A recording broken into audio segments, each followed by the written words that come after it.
l'idée de cette session, c'est tout simplement d'éclairer quelque chose qu'on voit nous. L'entrepreneur a beaucoup de gens qui le conseillent. Il y a bien sûr Melsion, mais il y a des métiers dont ce n'est pas la fonction première, mais parce qu'ils sont des bons professionnels, et ben naturellement, l'entrepreneur va s'adresser à eux pour les interroger. Donc on a demandé à 4 de nos amis de venir représenter leur profession. Donc ils viennent parler en tant qu'eux-mêmes, bien sûr, mais surtout en tant que la profession qu'ils représentent. Alors, on ne porte pas de jugement, chacune de ces professions est louable. Certaines plus que d'autres, évidemment. Alors, vous avez en face de vous donc Bruno est coach. Donc le coach, si on prend la définition de Wikipédia ou autre, est là pour aider l'entrepreneur ou le coaché d'une manière générale à résoudre un problème, je parle sous contrôle, à résoudre un problème qu'il a identifié, et le coach va l'aider à travers d'outils, à travers un regard, à s'améliorer, et après on fait le point, on se dit qu'on a réussi ou pas, et voilà une mission d'accompli. Il y a plein de définitions du coaching, vous les connaissez, vous en connaissez plein. Non, mais moi, ce que j'ai envie de dire, c'est que le coaching, c'est d'abord une attitude. C'est une manière d'aider une personne à regarder autrement un problème. Vous me donnez une information, je la tourne un petit peu, comme une fleur, je vous présente la fleur autrement. Et puis tout d'un coup, on voit que la réalité, elle est un peu décalée, c'est pas tout à fait ce que j'avais vu au départ. Et c'est très intéressant parce que ça m'aide à aller de A à B. Et ça m'aide aussi à me découvrir moi-même en profondeur. Je prends une expérience très très concrète et à la fin, je sais mieux qui je suis. Okay. Voilà une définition. Merci Bruno. Alors après Bruno, nous avons Jérémy. Alors Jérémy, pour ceux qui suivent, nous a fait une excellente présentation l'année dernière. Vous vous souvenez, c'était lui qui était sur l'estrade. Jérémy, et donc... vous étiez là ou vous n'étiez pas là? Ah, avocat, il y en a un qui était là. Donc Jérémy est avocat. Donc est-il besoin de préciser ce qu'est le métier d'avocat, Jérémy? Tout le monde sait que l'avocat est le spécialiste du droit, normalement. Donc en général, c'est ce qui vient à l'esprit. Surtout ici, on est un peu chez moi, finalement. Je contribue au financement de... Et nous t'en remercions. Bâtiment. Après, il faut savoir qu'il y a 25 000 avocats à Paris, 50 000 avocats en France. Donc vous imaginez bien que la pratique des avocats, tant dans le type de matière que dans la façon de faire, est très diverse. Mais effectivement, on peut résumer comme le spécialiste du droit au service de l'entrepreneur notamment. Merci Jérémy. Nous allons passer à l'accusé numéro 3. Thomas, merci d'être venu. Merci de m'avoir invité. Qu'est-ce que tu fais dans la vie, Thomas? On se demande des fois. Je dirige une société d'investissement, donc je ne veux pas vous faire la catégorie des fonds d'investissement, ça serait trop long. Mais en gros, je considère que c'est presque un mariage avec un contrat, ça s'appelle un pacte.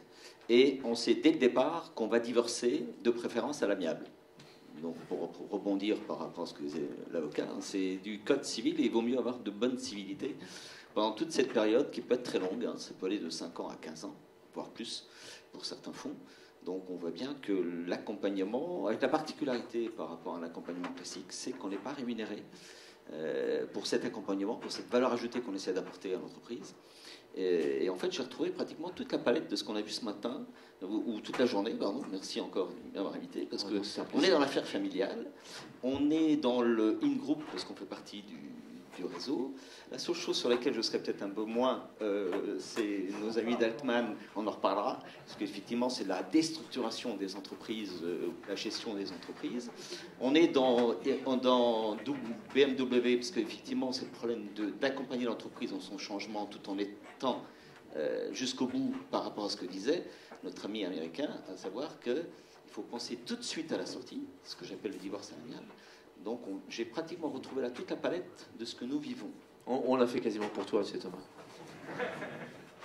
Voilà François. Alors François, donc tu es à la fois du M&A et de la stratégie, parce que c'est lié.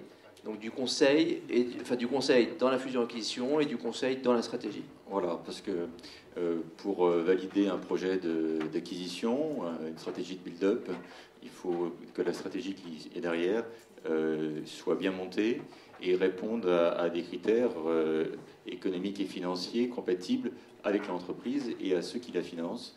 Donc il est clair que la traduction et les intérêts des fonds, par exemple, qui pourraient participer à une levée de fonds, sont assez spécifiques et ne sont pas forcément compatibles ou connus de l'entrepreneur. Et aussi dans l'autre sens, lorsqu'on rentre dans une stratégie marketing de l'innovation, par exemple, les conséquences, si on veut aller jusqu'au bout, sont très structurants pour l'entreprise. Et donc il faut envisager, il est nécessaire d'envisager la construction d'une société, la création d'une équipe pour dégager des nouveaux projets, des nouvelles applications liées à ces innovations. Ok.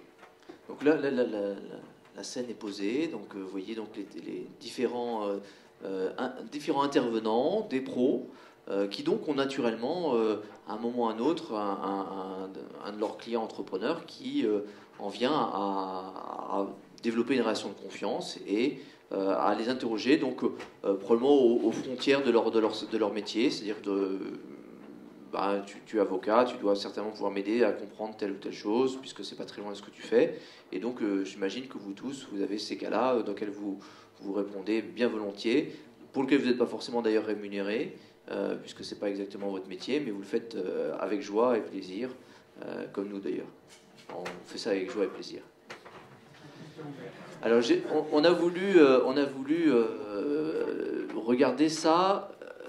C'est de la relation avec l'entrepreneur au travers, enfin plutôt la relation que vous établissez dans votre pratique au travers de trois filtres. Il y a un premier filtre qui est la relation que vous avez. Est-ce que c'est une relation avec l'entreprise ou avec l'entrepreneur? Est-ce qu'on peut retenir ça comme une première question? Deuxième question, est-ce que c'est une relation, comment est-ce que vous décrivez cette relation? Est-ce que c'est une relation qui a un début, une fin, qui a un délivrable, qui a une contractualisation? Alors, certains ont déjà commencé à développer, et je les en remercie, mais ça spoil, hein. J'aimerais qu'on comprenne donc les différentes natures de relations entre chacun d'entre vous et entre nous, au travers de ce prisme de la formalisation, le type de retour qui est attendu. Et puis la troisième question, c'est la question du type de relation que ça établit avec l'entrepreneur. Donc pour préciser, est-ce que c'est une relation de prestation, une relation de subordination, et dans quel sens, ou une relation de pure égalité? Comment est-ce que vous décrivez ça, chacun d'entre vous? Commençons par toi, François, s'il te plaît. Alors, nous, effectivement, comme on intervient un peu dans les deux sens, c'est-à-dire soit on a un projet qu'on va chercher, un projet stratégique qu'on va chercher à mettre en œuvre, soit au contraire, on va appliquer un projet d'acquisition, où là c'est plus une opération déterminée qui va commencer à un instant T, qui va enclencher un certain nombre d'actions. Suivant le point de vue, on va apporter une réponse différente. Mais là, le point commun, c'est qu'on intervient par rapport à une demande formalisée. C'est-à-dire qu'on va intervenir sur une période donnée de manière intense pour faire une étude stratégique, par exemple, et valider une idée, ou au contraire... C'est un contrat, un mandat? Donc là, dans ce cadre-là, ce sera un contrat. Ouais. Et ensuite, si les conclusions de cette étude aboutissent à la constitution d'un projet autour d'une levée de fonds ou d'un build-up, et bien là, on rentre dans un mandat. Donc il y a une remise d'un rapport ou d'un projet ou d'un document. Oui. Il y a en ce sens un délivrable. Il y a un délivrable, et ensuite on rentre dans un mandat soit de recherche de cible, Donc, soit de recherche de fonds. Donc éventuellement un deuxième contrat derrière, puisque c'est à ce moment-là un nouveau contrat ou une prolongation d'un contrat actuel. Exactement. Alors, et qui peut être entrecoupé de périodes blanches. Tout dépend de la vie de l'entreprise. Et soit des projets de mise en place de stratégie du numérique, par exemple, c'est la même chose. On intervient, par exemple, pour stimuler et créer une équipe d'innovation au sein d'un groupe industriel traditionnel qui se demande comment il peut intégrer le numérique dans son entreprise. Donc là, on va rentrer dans une mission un peu classique de conseil. On va organiser des rencontres avec un certain nombre de personnes au sein de l'entreprise. Mais ensuite, derrière, ça peut déboucher sur la création d'un incubateur, ça peut déboucher sur des partenariats avec l'INRA, ou on peut toucher comme ça quelque chose de plus structurant. Dans chacun de ces cas, donc tu travailles plutôt pour l'entreprise, en fait. Alors voilà, c'est plutôt l'entreprise. Ouais. Et tu as une relation de prestation, en fait. Là, c'est une relation de prestation, mais c'est vrai qu'en tant que boutique M&A, on est amené aussi à céder des boîtes. Et quand on cède des boîtes, on travaille avec l'actionnaire. D'accord. Donc là, l'actionnaire, c'est l'entrepreneur. Alors, là, il y a une confusion. En fait, on cède l'entreprise, mais notre client est l'actionnaire. J'espère que tu es payé par la bonne personne. Ok, Thomas. Sur ces mêmes questions. C'est évident que c'est d'institution à institution. C'est-à-dire c'est pas Galoro qui est l'actionnaire, c'est Île-de-France Capital qui devient l'actionnaire. Donc c'est bien avec l'entreprise. Donc c'est d'abord l'intérêt de l'entreprise qu'on va primer, mais c'est évident qu'on crée des relations avec le propriétaire de l'entreprise, donc l'affaire familiale en question, et c'est avec lui qu'on va tout dealer. Avec la grosse difficulté qu'on a, c'est qu'évidemment, on va partir sur une période de 5 à 15 ans en s'étant vu, allez, on va dire 4-5 fois 3 heures, donc avec, on va dire, entre 15 et 30 heures. Il faut qu'on parte sur un mariage où il faut qu'on crée de la confiance. Donc, c'est-à-dire qu'on est vraiment dans l'intuitu personnel, parce que... Alors, tu as quand même une forme de contractualisation. Oui, mais qui est avec des frontières très floues. On a un pacte. Voilà, mais le pacte, on sait très bien, par expérience, qu'il est très flou. C'est évident qu'on est convoqué aux AG, qu'on va au conseil d'administration, etc. Mais même le reporting lui-même, d'une boîte à l'autre, il est complètement différent. Le reporting, tel qu'on le voit et qu'on essaie de le faire passer chez l'entreprise, c'est plutôt pour anticiper le problème qu'il peut y avoir. Comme le disait Bélan tout à l'heure, c'est évidemment si le marché se déstructure, on part avec une vie sans savoir ce qui va se passer, même si le business plan est fait sur 3 ans, on part sur 10 ans. Alors, dans la relation, donc à l'inverse finalement de François, toi tu es presque plus dans une inversion de la relation entre toi et l'entrepreneur, puisque tu es l'actionnaire. Donc ça finit souvent par des relations presque personnelles, donc avec évidemment, on en parlait ce matin encore, la gestion des conflits. Je ne sais plus qui l'évoquait, la gestion des conflits, qui fait qu'effectivement, on n'est pas toujours d'accord sur un sujet, parce qu'on est sur du subjectif pur. Je crois ou je ne crois pas à tel marché, je crois ou je ne crois pas à telle machine, à telle personne, etc. Avec, en plus pour nous, comme on est minoritaire, parce que c'est une autre catégorie d'investisseurs, c'est de ne pas s'immiscer dans la gestion.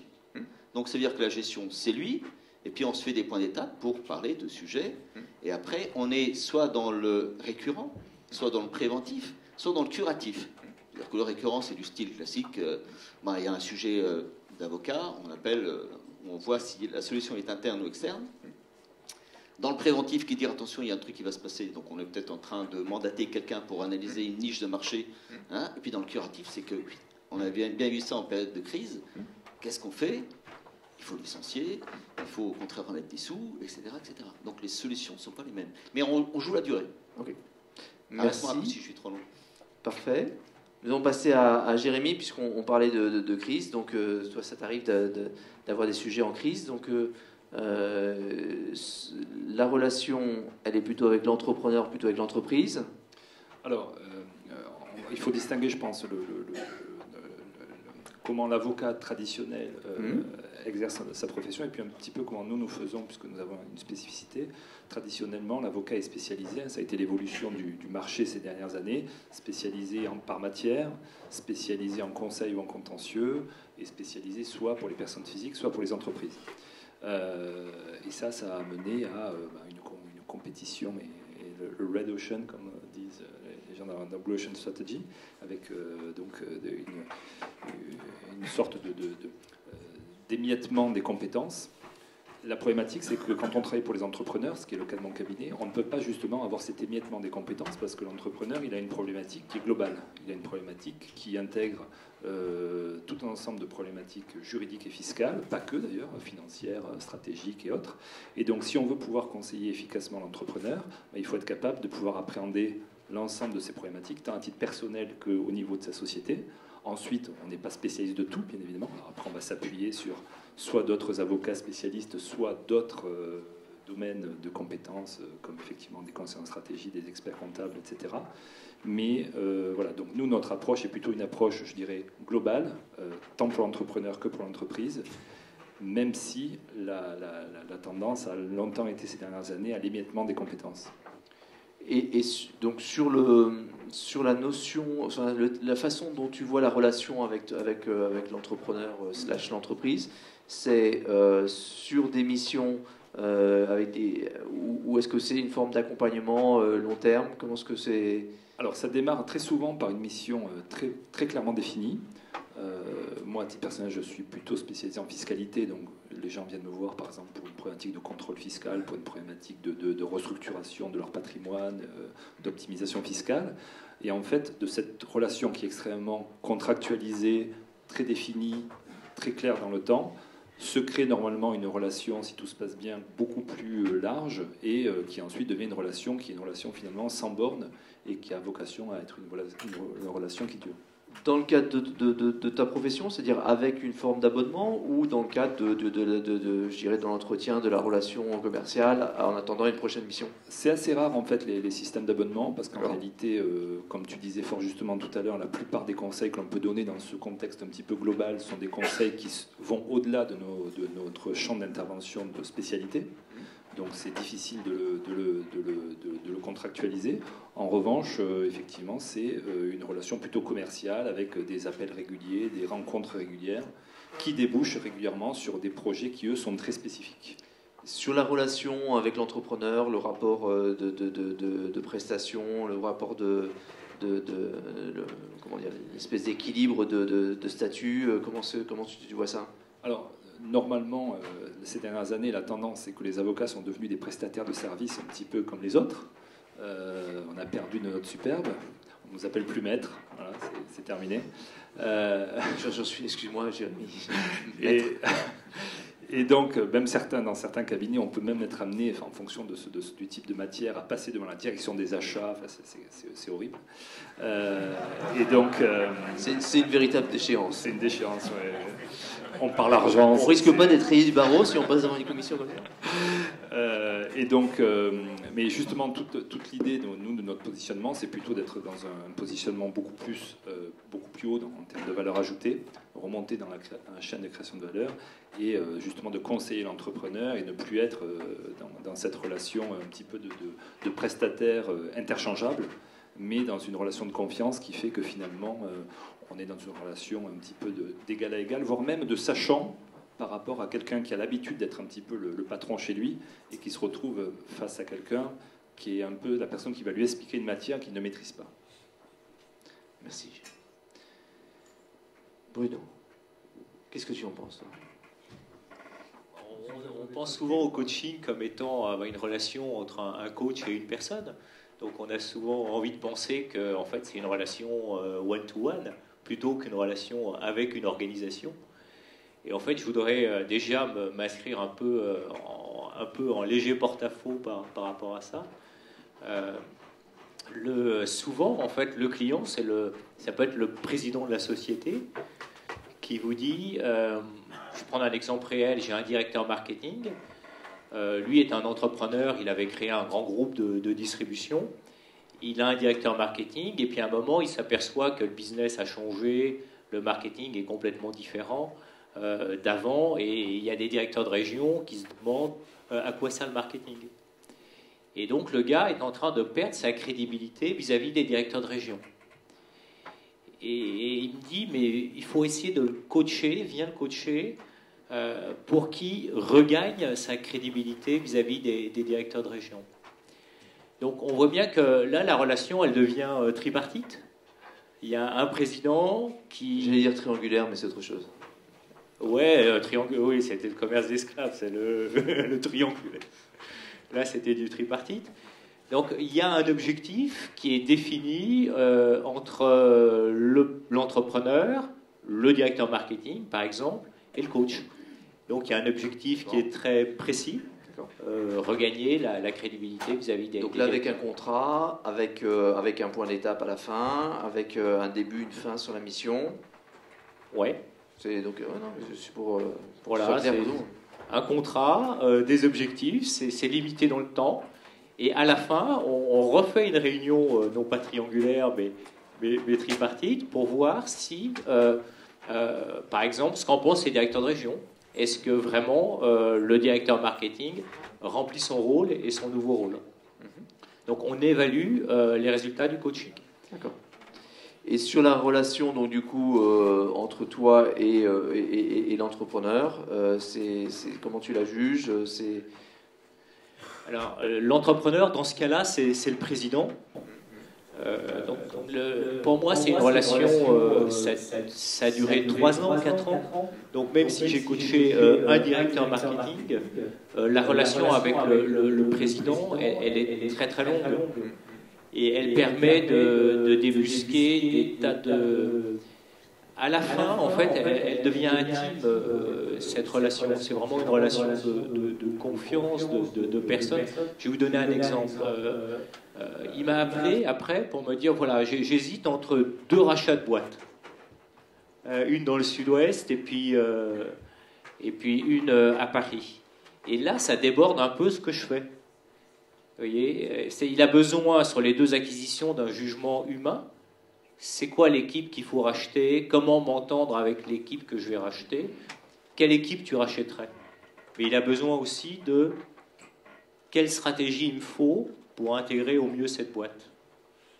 Et là, je me retrouve sur des sujets, au début humains, mais après des sujets de stratégie qui deviennent très vite frontières. Et bon, je ne connaissais pas Melsion à l'époque, mais peut-être qu'il y a toute une partie d'accompagnement stratégique à mettre en place. Je pense que pour faire une vraie bonne acquisition, par exemple, il faudrait à la fois faire une due diligence stratégique et une due diligence humaine, pour être très très concret, et que pour réussir les deux, bah, peut-être qu'une boîte comme Melsion, ou des coachs, ou d'autres, ou des gens comme vous, je pense qu'il y a des nouvelles formes d'accompagnement à inventer pour à la fois évaluer la stratégie et évaluer l'humain et développer les deux en même temps. Ok. Mais merci beaucoup. Merci beaucoup à vous 4, hein, parce que c'est intéressant de contribuer à mieux décrire le décor qui entoure l'entrepreneur. Et comme vous le savez, nous, l'entrepreneur est quand même relativement au centre du paysage de notre point de vue. Et donc c'est vraiment, je crois, essentiel d'avoir une compréhension de tous ceux qui peuvent aider l'entrepreneur avec effectivement les différents modes d'action et les différentes limites. Merci à tous les 4.